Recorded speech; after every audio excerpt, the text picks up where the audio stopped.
This channel does not promote any violent, harmful, or illegal activities. All content provided by this channel is meant for an educational purpose only. হয়রানির অভিযোগে ইটাহারে যে SIR শুনানি কেন্দ্র সেখানে তাণ্ডব একদল দুষ্কৃতীর, কিন্তু তারপর একদিন কেটে গেলেও গ্রেফতার মাত্র 2। এদিকে এফআইআর এর ভিডিও যে অভিযোগ, সেই অভিযোগের ভিত্তিতে এফআইআর সিসিটিভি ফুটেজ দেখে এখনো পর্যন্ত মাত্র 2 জনকে গ্রেফতার করা হয়েছে, বাকিরা এখনো পর্যন্ত অধরা। তৃণমূল বিধায়ক মোশাররফ হোসেনের নেতৃত্বে তাণ্ডবের অভিযোগ বিরোধীদের। বিশ্বরূপ রয়েছেন আমাদের সঙ্গে। আমি একবার বিশ্বরূপের কাছে চলে। বিশ্বরূপ, আমরা তৃণমূল কংগ্রেসের বিধায়ক তাকে হুঙ্কার ছাড়তে শুনেছিলাম। বিরোধীরা বলছেন যে এই তৃণমূল কংগ্রেস বিধায়কের নেতৃত্বেই এই তাণ্ডব চলেছে ইটাহারের শুনানি কেন্দ্রে। এখনো পর্যন্ত কি আপডেট? কারণ এত সময় পেরিয়ে গেলে তো গ্রেফতার মোটে 2 জন হয়েছে। দেখো, তোমার প্রশ্নটা তো সেখানেই যে এতক্ষণ পার হয়ে গেল, গ্রেপ্তার মাত্র 2 জন। এদিকে ভিডিও বলছেন আননোন পারসন, আমি তাকে চিনি না। এখন একটা প্রশ্ন, তিনি ইটাহারের ভিডিও, তিনি চিনবেন না তার এলাকার মানুষকে? যাই হোক, তার এলাকার মানুষকে না চিনুক, মুশাররফকে চিনবেন না, মুশাররফ হোসেনকে চিনবেন না, যিনি তার এলাকারই বিধায়ক?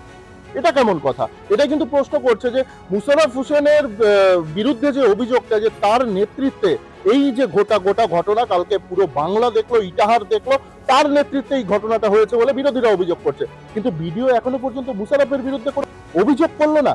এটা কি ভাবা যায়? কারণ তিনি বলছেন যে 2 জনকে অ্যারেস্ট করা হয়েছে, তারা আননোন পারসন, সিসিটিভি দেখে তাদেরকে অ্যারেস্ট করা হয়েছে। কিন্তু 24 ঘন্টার বেশি পার হতে চললো, মাত্র 2 জন গ্রেপ্তার? নাকি এই সম্পূর্ণটাই পরিকল্পিত, সম্পূর্ণটাই মানুষকে উস্কে দিয়ে বহিরাগতদের নিয়ে এসে করানো হচ্ছে? এই প্রশ্নগুলো করছে সাধারণ মানুষ। দেখো, গতকাল সরস্বতী পুজো প্যান্ডেলের বাস খুলে এই ঘটনা ঘটেছিল, এবং আজ কিন্তু সরস্বতী পুজো হলেও আতঙ্কের পরিবেশটা কিন্তু বদলায়নি। কারণ এই সরস্বতী পুজোর দিন স্কুলে প্রচুর ছাত্রছাত্রী থাকার কথা, কিন্তু স্কুলে ছাত্রছাত্রী হাতে গোনা 2-3 জন, যারা জানে না যে কালকে এই ঝামেলা হয়েছে, তারাই একমাত্র এসছে স্কুলে। এবং এসআইআর এর শুনানি সেটাও আজকে হচ্ছে, কিন্তু অনেক দেরিতে শুরু হয়েছে।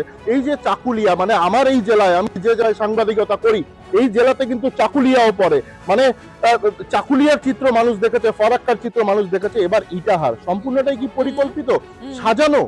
মানুষকে উস্কে দিয়ে এসব করানো হচ্ছে শাসক দলের পক্ষ থেকে। কিন্তু এখানেই প্রশ্ন বিশ্বরূপ, যে যেখানে দেশের সর্বোচ্চ আদালতের নির্দেশ রয়েছে, তারপরেও কেন এই আইন শৃঙ্খলা পরিস্থিতি নিয়ন্ত্রণে আসছে না?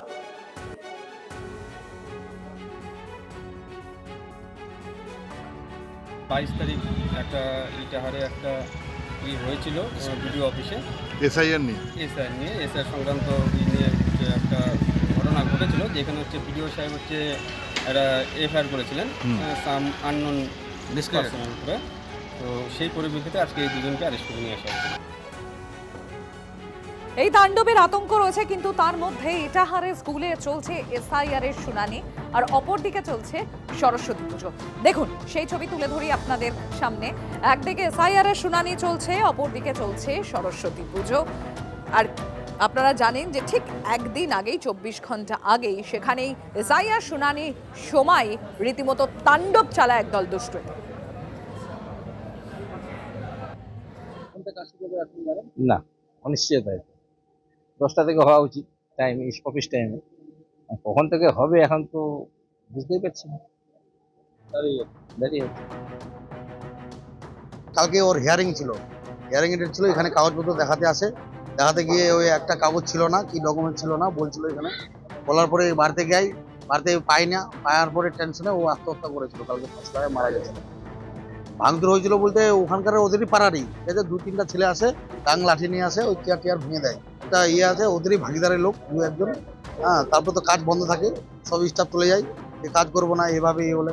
তারপর আমাদের বিধায়ক আসে এখানে, আসে, চালু করে দেয় কাজ। কালকে সারাদিন কাজ হয়েছে, ভালোভাবে হয়েছে। এখন শান্তশিষ্টভাবে ভালো আছে সব। শুরু হবে ছেলেগুলো এখন আসছে, অনেকের বাড়িতে পুজো থাকে, তো পুজো করে তারপরে স্কুলে আসবে, এটা আপনাদের পরিবেশ সৃষ্টি হয়েছে। হ্যাঁ, সবাই আমরা খবর দেখি, কথা বলেছি। পুজোর এখন পর্যন্ত তো ঠিকই আছে, এখন ভবিষ্যতে কি হবে